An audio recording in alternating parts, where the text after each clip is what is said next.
Good evening. One of the consequences of the government's budget yesterday is the amount of borrowing it would do in the market. The market expects the government to borrow 14.5 lakh crores.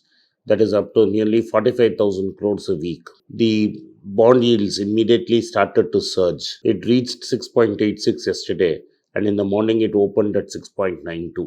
I expect the bond yields to reach 7% very shortly. What does this mean?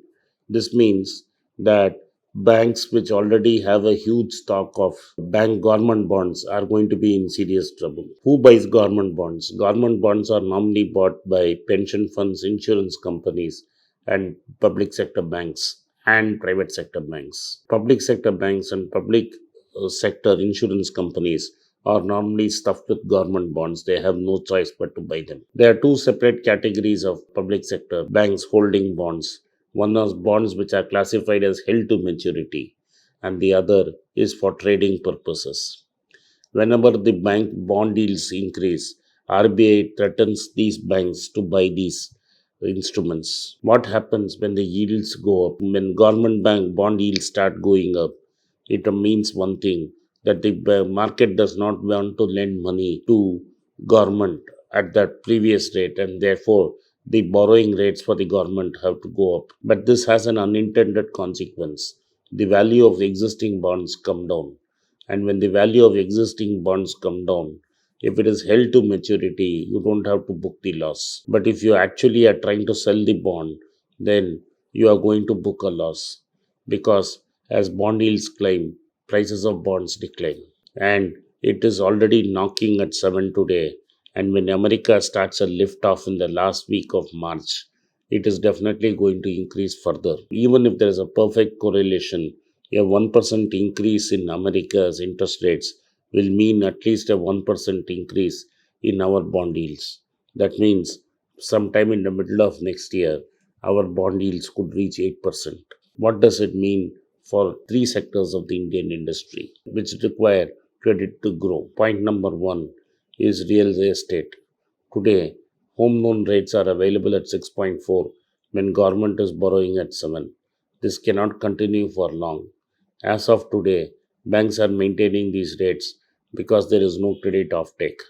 The moment there is credit offtake, there will be pressure on banks to increase interest rates, and therefore, interest rates on housing loans will go head towards 8% within the next 12 months. If real estate sales struggled when mortgage rates were 6%, what will happen when mortgage rates climb to 8% is something you have to factor in. So, real estate sales will head down south in the next 18 months.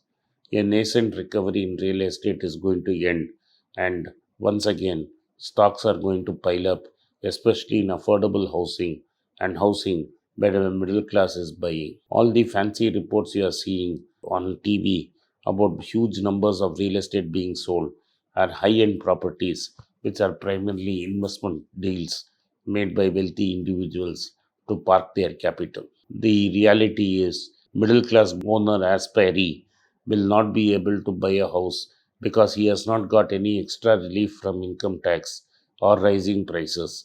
To add to the boot, interest rates will increase, make it impossible to buy a house.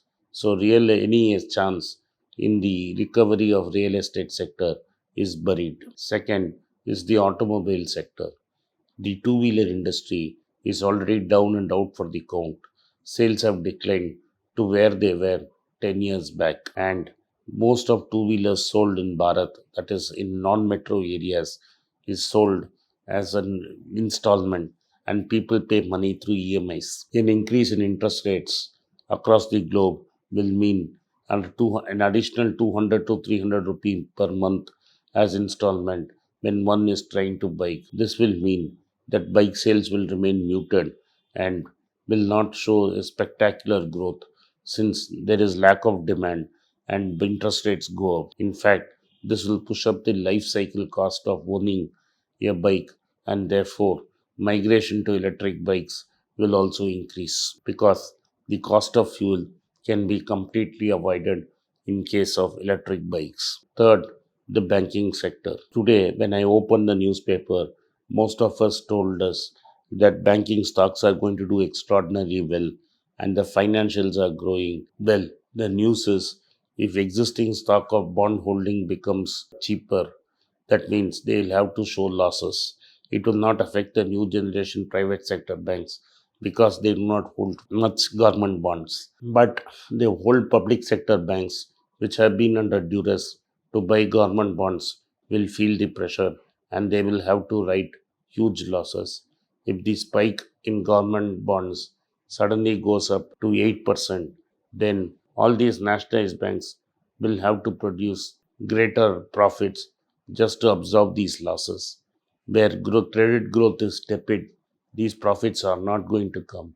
So one can expect in the second half of next year, the either profits of public sector banks will be muted or some of these banks will go into losses. So this is going to put a lot of pressure on these three sectors.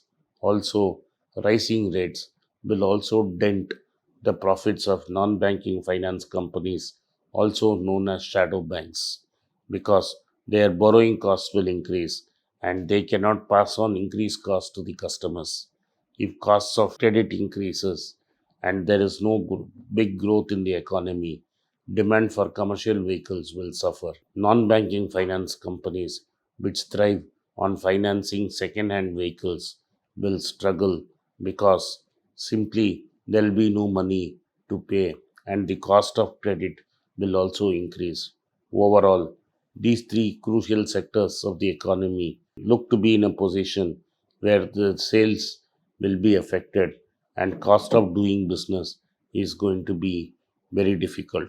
The only companies which seem will do well next year are IT, pharma companies, which do not depend on credit anyway. Thank you for watching. Be rich. It's a great privilege and honor that so many of you in thousands have subscribed to my channel and have supported me.